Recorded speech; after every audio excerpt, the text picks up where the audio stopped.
The city felt too loud that night, streets slick with rain, neon lights smearing color across wet pavement, laughter spilling from every doorway.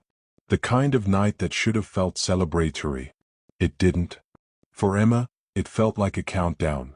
6 days until vows she wasn't sure she believed in. 6 days until a performance she wasn't sure she could survive. Her friends had planned everything: dinner, drinks, a night out at the rooftop bar where she and James had celebrated their engagement. One last night of freedom, they'd said, smiling like they believed it. Freedom. The word caught in her throat. They met at a trendy downtown restaurant, all candlelight and laughter. Music pulsed low, rhythmic, as her friends surrounded her with champagne and chatter. Emma. Over here. Bride to be, looking gorgeous. Can you believe it's almost here? She smiled because it was expected, letting them pull her into photos, forcing laughter when they toasted her forever. Claire, her oldest friend, leaned close between courses. You okay? You've barely said a word. Emma nodded. Just tired. Of course you are, Claire said gently. This week's insane. You're allowed to zone out a little. I'm fine, Emma murmured. But she wasn't. By the third glass of champagne, she couldn't keep it in anymore. Can I ask you something? She said suddenly, the words slipping out before she could stop them. Her friends turned toward her, smiling expectantly. What if, she began slowly, you wake up one day and realize you've been mistaking comfort for love? The laughter faltered. Maya, sitting across the table, frowned. What do you mean? Emma toyed with her napkin. I mean, what if the person you're marrying loves the version of you that doesn't exist anymore? Claire tilted her head. Emma, are you nervous? It's not nerves. It sounds like nerves, Maya said carefully. It's normal to feel uncertain. Normal. The word hit like déjà vu. Emma swallowed hard. What if it's more than that? Silence stretched for a beat too long. Then Claire smiled, that practiced tone of reassurance coating her words. You're overthinking again. You've always done that before big things. Remember college? You almost backed out the week before you moved in. This isn't college, Emma said. Still, Maya said, raising her glass, cold feet means you care. That's what my mom always said. The conversation shifted back to laughter and stories, but the edges of it sounded distant to Emma now, thin, fragile, like it might shatter with one wrong breath. She smiled and nodded when expected, but inside, her thoughts looped like static. No one heard her. Just like Catherine. Meanwhile, across town, James was surrounded by his groomsmen at a private lounge. Mahogany, low light, the air thick with cigar smoke and the easy laughter of men who'd already decided the world belonged to them. Another round, someone shouted. James smiled politely, lifting his glass but barely drinking. He'd never been a wild type. His restraint, his quiet composure, that's what people loved about him. That's what Emma had loved. Or thought she did. His best man, Evan, clapped him on the back. Can't believe you're actually doing it, man. The last Turner bachelor bites the dust. James chuckled. It was bound to happen eventually. So, another friend chimed in, what's next? Little Turner's running around in a year. Maybe 2, James said. Emma wants to keep working for a bit first. Of course she does, Evan said, smirking. She's got that independent streak. You'll have your hands full. James laughed, an easy, practiced sound. Don't worry, she's not difficult. Just thoughtful. Once we're settled in Boston, she'll calm down. It's what she needs, a bit of structure. Structure, Evan echoed with a grin. Sounds romantic. She's a dreamer, James said, taking a slow sip. Someone has to keep her grounded. They laughed. James smiled. But something in his expression, self-satisfied, paternal, said everything Emma had been afraid of. After dinner, Emma's friends took her to the rooftop bar overlooking the city. Music drifted through the cool air, soft lights reflecting off the glass tables. The skyline glittered like a field of stars. Okay, serious question, Maya said, pulling out her phone. What's your first dance song again? Emma hesitated. Moon River. Claire clasped her hands. Classic. So romantic. Emma smiled weakly. Moon River. Her mother's choice, not hers. She had wanted something different, something raw, modern, imperfect. But she hadn't fought it. Can I tell you a secret? She said softly. Claire leaned in. Always. Emma stared at the skyline. Sometimes I think everyone else is more excited about this wedding than I am. Claire blinked, taken aback. What? No, Em, that's not true. It feels like I'm the only one who's not sure. Her friend reached for her hand. You're sure? You're just overwhelmed. Emma wanted to believe it. Wanted to fold herself back into their certainty, to pretend the world still made sense. But every time she tried, Catherine's words echoed louder in her head. Don't let anyone choose your life for you. She pulled her hand back gently, forcing a smile. You're probably right. They moved on to dancing, to laughter, to toasts that tasted like denial. But even surrounded by friends, Emma felt the isolation of someone halfway through a sentence no one else could hear. Later that night, when her friends finally dropped her off, she lingered outside her building. The night was cool, the air humming faintly with city life. Across town, James was finishing his own party. His friends had dispersed, leaving him with Evan. So, Evan said, lighting a cigar. Still sure she's the one? Of course, James said immediately. She's everything a partner should be. Kind, reliable, grounded. And she loves you. James smiled faintly. She will. Evan laughed. That's one way to look at it. I just mean, James said, glancing out the window, she's young. Idealistic. She'll settle. Once she realizes how good we are together. Evan shrugged. If you say so. But his tone wasn't mocking, it was uncertain. Even he could hear it, the quiet assumption buried inside James's words. Not we'll grow together. But she'll adjust to me. Back in her apartment, Emma slipped out of her heels and sat on the floor, the city lights spilling across the room. She took Daniel's letter from her purse and unfolded it again.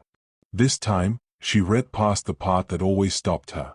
Your family was built on silence. It will keep building unless someone breaks it. If love asks you to disappear, it isn't love. It's inheritance. And if the person who says they love you doesn't see you, it isn't because you're invisible. It's because they've chosen blindness to keep their world intact. Her chest tightened. She looked around her apartment, every photograph, every piece of furniture, every memory shaped to fit the version of herself that everyone expected her to be. Her phone buzzed. A photo from Maya. Emma in the center, smiling under string lights. A perfect picture of joy. She stared at it for a long time. Then she pressed delete. She couldn't sleep. The image of James laughing at his party, the way he'd called her grounded, wouldn't leave her. It wasn't cruel. It was worse. It was certain. He thought he knew her. He thought he could contain her. She thought about Catherine again, about the years she'd spent smiling beside Robert, performing happiness for a world that only wanted the illusion. It wasn't tragedy that had destroyed her. It was acceptance. Emma stood, pacing the room, the letter clutched in her hand. She needed to breathe. She needed to see him, to know whether the man she'd promised her future to still existed beneath the calm facade.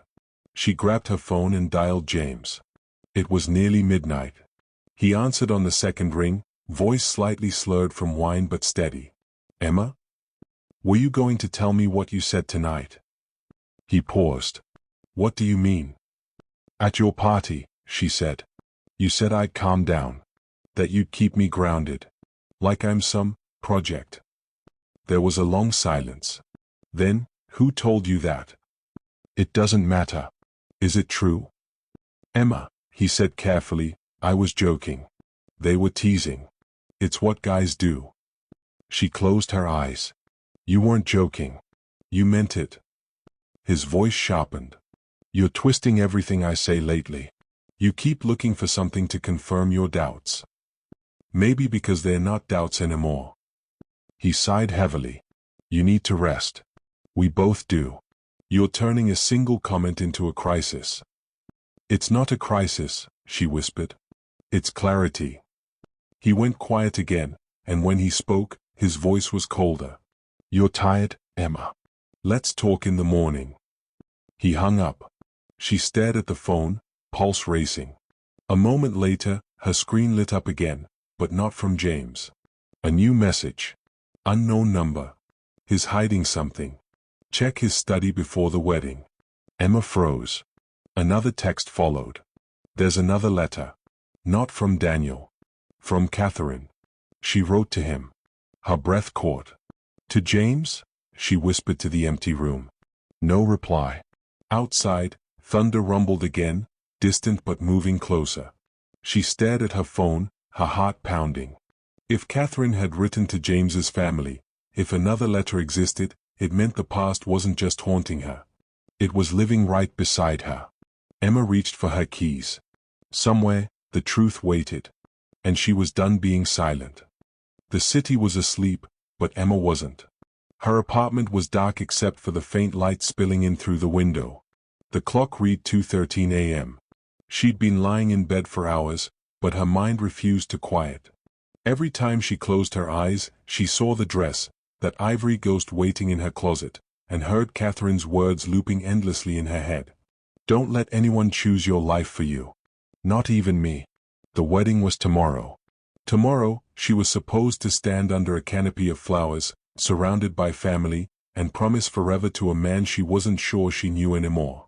Her heart ached with exhaustion, but beneath that was something else, an electric pulse of clarity. The kind that only came when everything was about to break. She sat up, heart pounding. There was one person left who could tell her the truth she still didn't understand. Margaret. The sky was bruised with pre-dawn clouds as Emma drove through the sleeping city. The roads were nearly empty, streetlights stretching in a golden rhythm across the wet asphalt. Her hands were tight on the steering wheel. Every mile felt like borrowed time. She thought of the text from the night before, check his study, there's another letter, but she couldn't face that yet. Not until she spoke to Margaret one more time. Willow Hill looked different in the dark. The building's windows glowed faintly from the night staff's lamps, like tiny portals into other people's memories. Emma parked and sat there for a moment, her breath fogging the glass. She knew showing up unannounced at this hour was irrational. But she also knew she couldn't wait. She stepped out into the cool air and walked quickly toward the entrance. A sleepy nurse at the front desk blinked at her. Visiting hours are over. I know, Emma said softly. But Margaret Hollis asked me to come.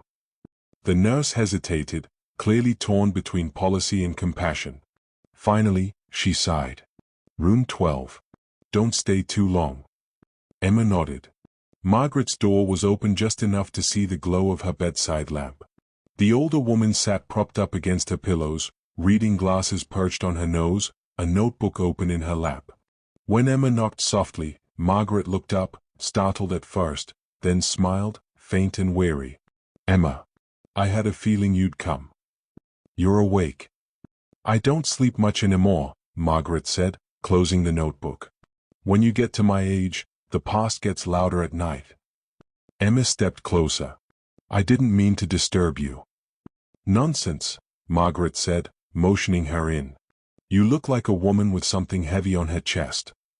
Emma sank into the chair beside the bed, her pulse still racing. It's tomorrow.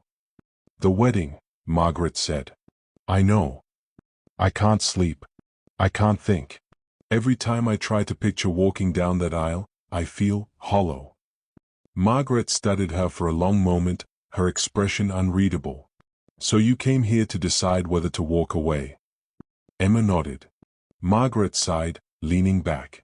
Then you should hear the rest of it.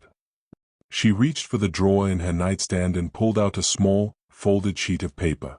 The edges were worn, the handwriting elegant but shaky. This, Margaret said softly, was the last thing my mother ever wrote. It wasn't a letter exactly, more like a prayer. Emma hesitated, afraid to touch it. She wrote it for you? Yes, Margaret said. She called it a note for the next generation.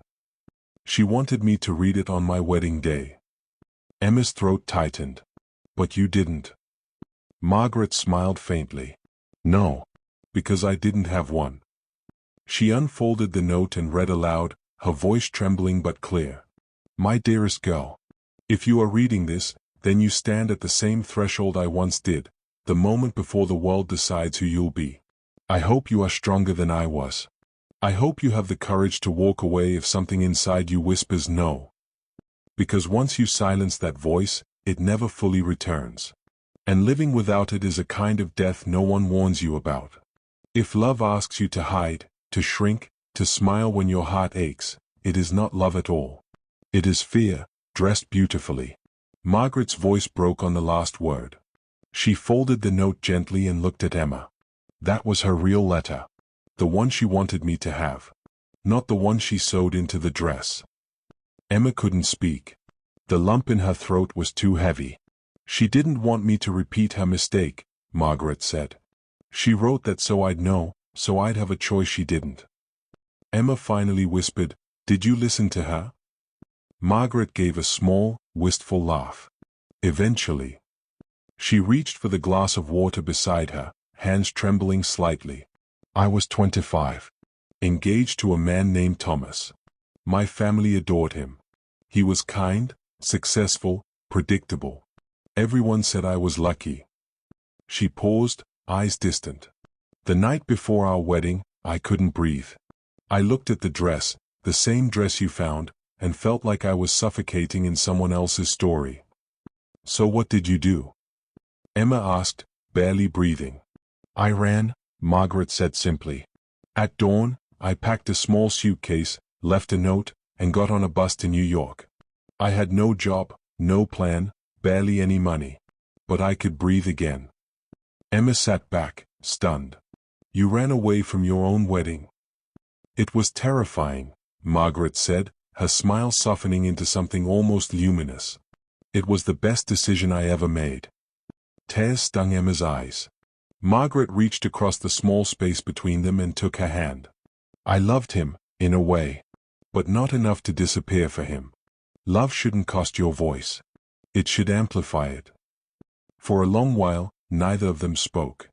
The clock ticked softly, the sound of rain beginning again against the window. Margaret studied Emma's face carefully. You remind me of her, you know. My mother.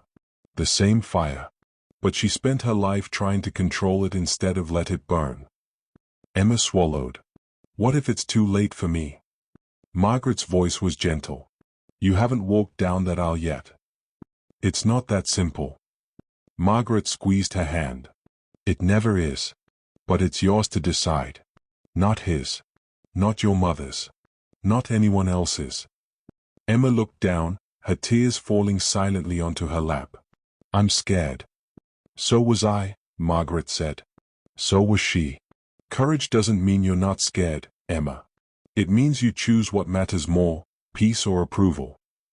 Margaret glanced toward the window, her eyes unfocused, lost in another time. My mother spent decades dying slowly from silence. I've always believed she left that letter for someone who would finally listen. Maybe that someone is you. Emma shook her head, voice breaking. I don't know if I can. Margaret smiled faintly. Then ask yourself this, what would happen if you did nothing? If you married him anyway? Emma closed her eyes and pictured it. The ceremony, the polite applause, the photographs, the dinner speeches. Her mother beaming with pride. James smiling the same calm, careful smile. And herself, radiant, quiet, pretending. The image made her chest ache. I think, she whispered, I'd vanish. Margaret nodded. Then there's your answer. Lightning flashed across the window, illuminating Margaret's face, lined, kind, unafraid. You should go, she said softly. Get some rest. You'll need your strength for whatever choice you make tomorrow. Emma hesitated, not wanting to leave. Will I see you again? I hope so, Margaret said. But even if you don't, remember this, running away from the wrong life isn't failure. It's freedom. Emma stood slowly, her body trembling. Thank you. Margaret smiled, eyes glistening. Don't thank me. Thank her. She sent you that dress for a reason. Emma leaned down and hugged her, the kind of embrace that feels like both a goodbye and a benediction. Margaret's voice was barely a whisper in her ear. Be brave, Emma. Be louder than she was. The rain had stopped again by the time Emma reached her car. The streets were slick and glistening beneath the streetlights, the air sharp with the scent of wet asphalt and blooming trees. She drove in silence, Catherine's words and Margaret's voice looping through her mind until they were indistinguishable. At a red light, she caught her reflection in the rearview mirror. For the first time in months, she didn't look lost. She looked awake. The light turned green. She didn't move. Her phone buzzed on the seat beside her, a text from her mother. Big day tomorrow. Can't wait to see you walk down that aisle. Love you, sweetheart. Then another, seconds later, from James. Everything's set for tomorrow. Try to get some sleep. We've waited long enough for forever. She stared at the messages until the screen dimmed. Then she whispered into the quiet car, maybe forever isn't what I want. When she pulled into her driveway, dawn was breaking, a thin gray light spilling over the horizon. Her wedding dress hung in the window, catching the pale glow. It looked beautiful. It looked wrong. She walked inside, shoes echoing softly on the hardwood. The silence felt thick, almost reverent. In her room, the dress waited, draped perfectly across the chair. The veil shimmered faintly in the morning light. Emma reached out, brushing her fingers along the fabric. It felt cool, soft, and unbearably heavy. Then she noticed something she hadn't before, a faint line of stitching near the hem, uneven and delicate. Her pulse quickened. She knelt, tugging gently at the thread until it gave way. A small piece of folded paper slipped into her hand. Not Daniel's handwriting. Not Margaret's. Catherine's. She unfolded it, her breath catching. For the one who finds this, I hope you know it's never too late to choose yourself. Her eyes blurred with tears. Outside, the first rays of sunlight broke through the clouds. The world was waking. And somewhere deep in her chest, something unbound at last. But before she could even breathe, her phone buzzed again, this time with a single text from an unknown number. If you walk away tomorrow, you'll regret it. Emma froze, heart pounding. The message was unsigned. But she knew the tone. James. The morning came quiet and pale, as if the world itself was holding its breath. Light filtered softly through Emma's window, casting a faint golden hue across the room. The air smelled faintly of roses and pressed linen, wedding smells. Promises in floral form. Emma lay awake long before the alarm went off. She hadn't slept at all. Every time she closed her eyes, she saw Catherine. Sometimes standing at her own altar in 1957, sometimes staring out a window, sometimes whispering something Emma could never quite hear. She rolled onto her side. The wedding dress hung on the closet door, glowing faintly in the early light. For a moment, it looked alive, breathing. Today, she was supposed to put it on. Today, she was supposed to become a wife. But her body didn't move. She just watched the dress, feeling a mixture of awe and dread so sharp it made her chest ache. By 7, the house had erupted into chaos.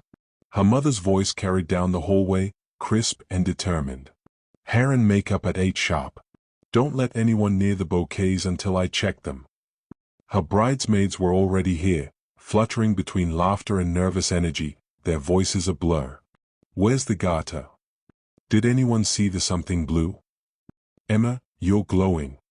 Glowing. They always said that, as though radiance and surrender looked the same from a distance. Emma sat at her vanity, letting someone curl her hair, someone else powder her cheeks. They talked about the weather, the playlist, the honeymoon. She nodded and smiled when required, but her mind wasn't there. It was miles away, at Willow Hill, hearing Margaret's voice again. Running away from the wrong life isn't failure. It's freedom. When the room finally cleared, she stood alone in front of the mirror. The dress waited. Her fingers shook as she touched it, lace and silk, ivory and shadow. The same dress Catherine had worn when she walked into a life that wasn't hers. Emma slipped it over her head. The fabric whispered against her skin like a memory. It fit perfectly. Of course it did. She looked up. The mirror showed a bride, elegant, timeless, breathtaking. But the woman behind the eyes looked terrified. Her reflection didn't blink. It stared back, pleading silently. For one dizzy second, Emma thought she saw another figure reflected behind her, a woman in the same dress, older, sadder. Catherine. And for that same second, she understood what Catherine had meant in her final letter. It's never too late to choose yourself. Outside, cars began pulling up. Doors slammed, voices rose, laughter echoed across the lawn. The hum of excitement vibrated through the house like a pulse. Her mother appeared in the doorway, eyes already glistening. "Oh, sweetheart," she breathed. "You look perfect." Emma forced a small smile. "Thank you." Her mother clasped her hands together. "Everyone's waiting. Are you ready?" Emma hesitated. "Almost." "Don't take too long," her mother said, voice trembling with pride. "Your father's practicing his cue." When she left, the silence returned, thick, final, waiting. The folded piece of paper still lay where Emma had left it the night before, Catherine's note from the hem of the dress. "I hope you know it's never too late to choose yourself." She picked it up, smoothing the creases. Her reflection in the mirror looked steadier now, but her heart was a storm. She thought about all the women before her. Catherine, who stayed. Margaret, who ran. And herself, standing at the intersection of both. The three of them felt like one long sentence finally reaching its end. The ceremony was set outdoors, under a white canopy overlooking the water. Rows of chairs lined the aisle, filled with faces, smiling, expectant, certain. The string quartet tuned softly. Photographers murmured to each other in hushed tones. The air smelled of rain and lilies. From the window upstairs, Emma watched it all unfold. James stood at the altar, tall and composed in his dark suit. He looked like something out of a dream, or a memory someone else had handed her. She could almost hear his voice, calm and confident. "You'll be happy once we're settled." Downstairs, the coordinator's voice called up, cheerful and firm. 5 minutes, everyone. 5 minutes. Her bridesmaids lined up, chattering nervously. Her mother's voice floated up again, proud and anxious all at once. "Emma, darling, it's time." Emma turned back to the mirror one last time. The dress fit like it was made for her. But she didn't fit inside it. The music started, the slow opening notes of Moon River. Her cue. Her father appeared in the doorway, his eyes wet. "You look like your mother on her wedding day." She smiled faintly. "That's what I'm afraid of." He laughed softly, not understanding. "Ready, sweetheart?" Emma looked past him, toward the open hallway. Toward the aisle waiting outside. "I just need a second." He squeezed her hand. "Don't keep him waiting too long." When he left, she stood alone again. The music swelled. The guests rose. Downstairs, her mother whispered to James, "She's coming." But Emma didn't move. Her breath came faster. Her heart thudded hard against her ribs. Her eyes darted to the side door, the one leading to the garden, away from the ceremony. She could hear the murmur of the crowd, the rustle of anticipation. And beneath it, another voice, faint but unmistakable. Catherine's. "If love asks you to hide, it isn't love." Emma's hand tightened around the edge of her dress. She took one step toward the aisle. Then stopped. The music played on, oblivious. Another step, this time, sideways. Toward the garden door. The choice beat inside her like a second heartbeat. Every second stretched like eternity. The air outside was cooler, tinged with the scent of rain-soaked grass. Emma stepped out into the garden, the train of her dress brushing against the stone path. Her pulse was a roar in her ears. She walked quickly at first, then faster, the sound of her footsteps swallowed by the music echoing faintly from inside. Her hands trembled as she lifted the edge of her gown, running now, not away from something, but toward herself. She reached the edge of the garden where the gravel met the road. Her car waited there, small and silver and alive with possibility. For a moment, she stopped. Looked back. Through the windows of the house, she could see silhouettes moving, confusion spreading like ripples in water. She could almost hear her mother's voice rising, sharp with disbelief. Where is she? And James's, calm, cold, controlled. She's just nervous. She'll come. Emma climbed into the car, the dress pooling around her like mist. Her fingers shook as she started the engine. But before she could pull away, her phone buzzed again. A new message. Unknown number. You're doing the right thing. She froze. Then another message followed. But you're not safe yet. Her breath caught. She looked around, the empty road, the open field, the dark shapes of trees swaying in the wind. No one. Still, her pulse spiked. She threw the car into gear and drove. The highway stretched ahead, slick with rain, the world blurring past her in streaks of gray and silver. She didn't know where she was going, only that she couldn't stay. The dress rustled softly as she drove, the hem torn slightly from the run. Somewhere behind her, the life she was supposed to live was collapsing in confusion and whispers. But ahead was silence. Ahead was freedom. She thought of Catherine's letter again, of the ink faded with time but still sharp enough to wound. If you are reading this, then someone has lied to you. It's never too late to choose yourself. Tears filled her eyes. For the first time, they weren't from fear. Her phone buzzed again, breaking the fragile quiet. She glanced at it, another message from the unknown number. They know you left. Turn off your phone. Her stomach dropped. Headlights appeared in her rearview mirror.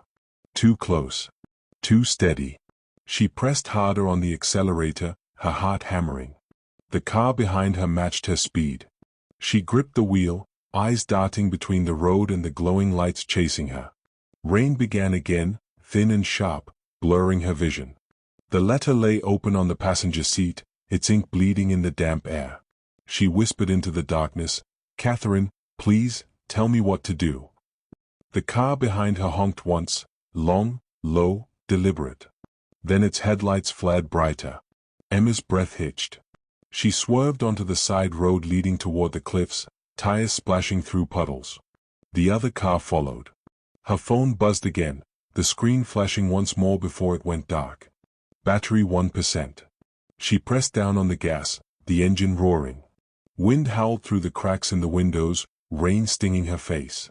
And then, through the storm, a flash of white lightning lit the sky, and for an instant, in the mirror, she swore she saw a figure in the backseat. Catherine. Watching. Guiding.